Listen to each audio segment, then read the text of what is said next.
Hello everybody. This video is the first of a series that I'm going to do regarding coping and strategies for cluster headaches. So I'm 41 years old.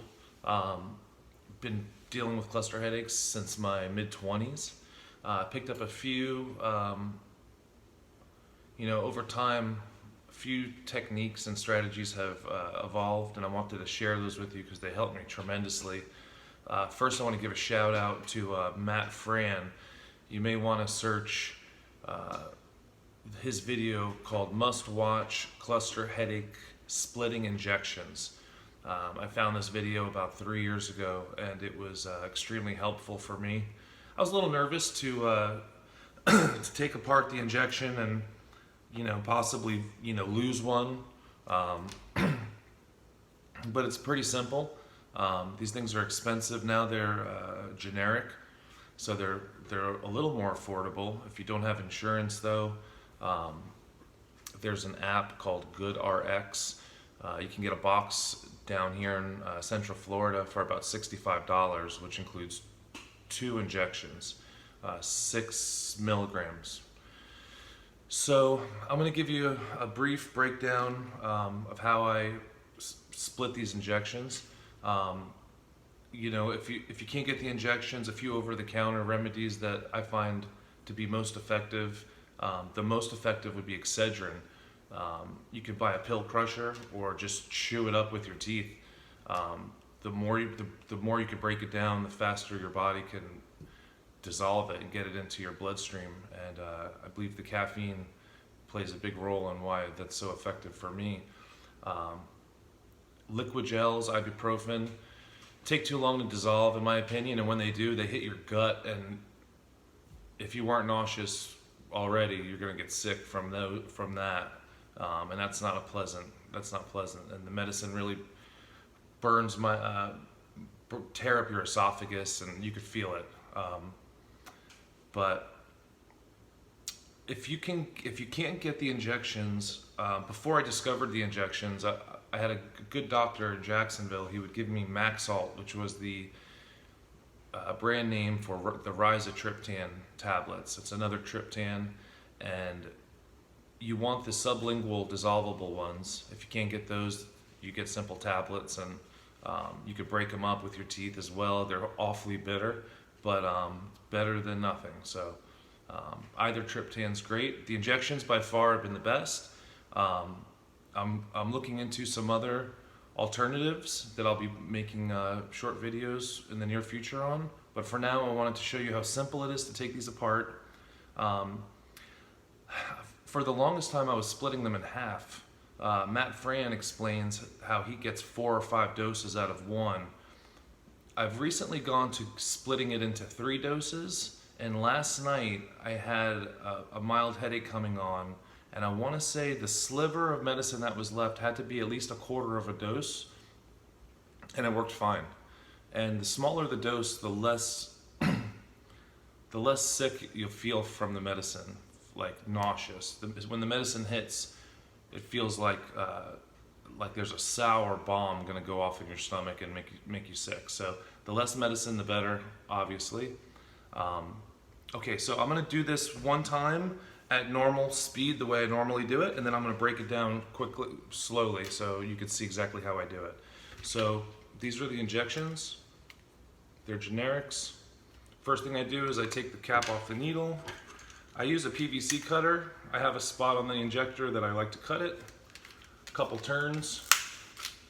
Pop that off. There's 2 tabs I pop off with the knife, or I fold them back. Boom. That's how quickly I have my medicine out. And this is the plunger. You'll always have it handy everywhere you go. And you do it manually. So the way I got to that was, I'll show you. It's pretty simple. Again, these are the injections I have. These are from Sun Pharma. My pharmacist, if they don't have these, they get these little cartridge design shaped ones. She'll tell me where to find these at a sister pharmacy, and I might drive 5 minutes out of my way to get these but these are the ones that I'm most comfortable with. Don't really want to take a chance experimenting with another brand or another design at this point. Maybe when I'm on a break, but in the meantime, this is no problem. So here's your injection. You're going to remove this protective. This covers the syringe. This is the plunger. You want to avoid that. That's the trigger mechanism. So on this particular brand, you see where it says USP? That's where I cut, that's where I found. You can see the rubber seal and the medicine in here. You want to stay closer to, you want to avoid hitting the plunger if possible. So anyway, you want to stay somewhere in the middle if you're experimenting, if this isn't the brand you use, but right on the USP, I put the knife right on the S in USP. And this is a simple PVC cutter. You get one at Home Depot for $3 if I had to guess. I found it in the garage. It works like a charm. It stays in my kitchen drawer, so I could do this as needed. You're gonna have to put a little pressure on it, not too much, and as you turn it, it'll slowly kind of sink into the plastic and you can feel it. Then you hear it crack, the bottom will turn, the top won't. That means you know you've cut it through completely. Boom, slides right off. You can do this without the cutter. There's an actual joint underneath the sticker.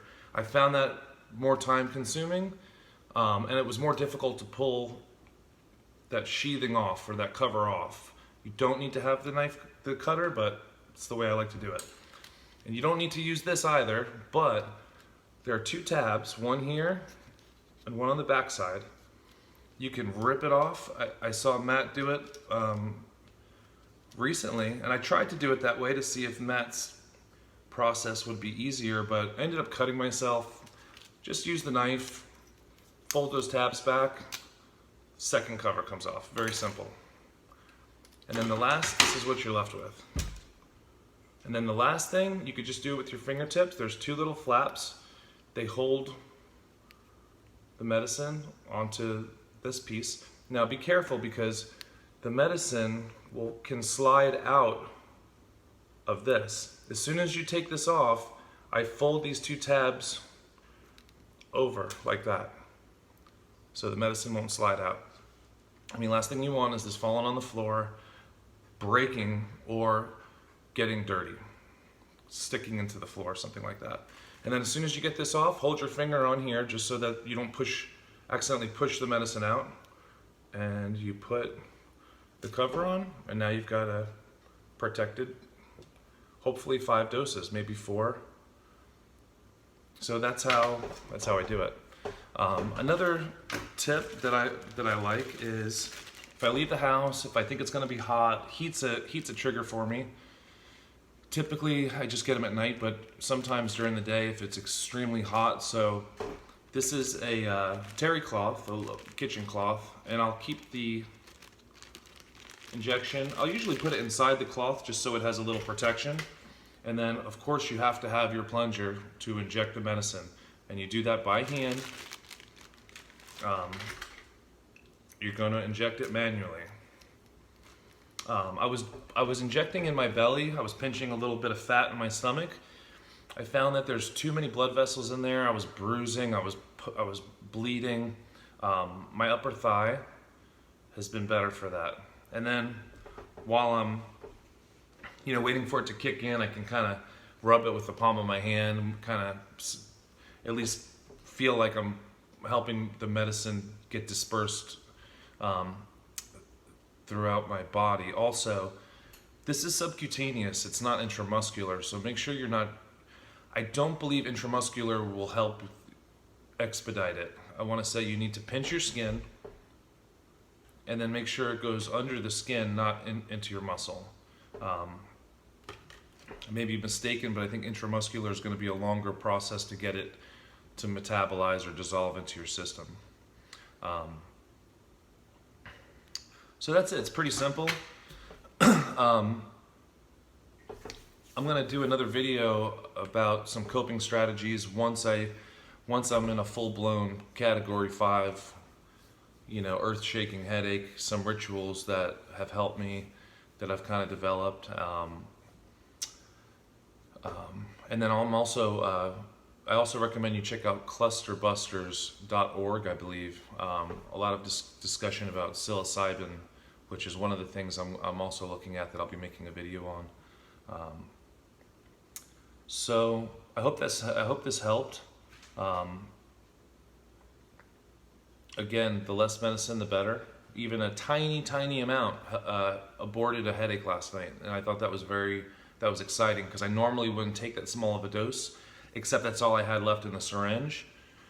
And I had already taken some Excedrin, because typically if I get them during the day, they're not that bad, and the Excedrin might be able to abort it. And that injection, like I said, it was minuscule, and it did the job.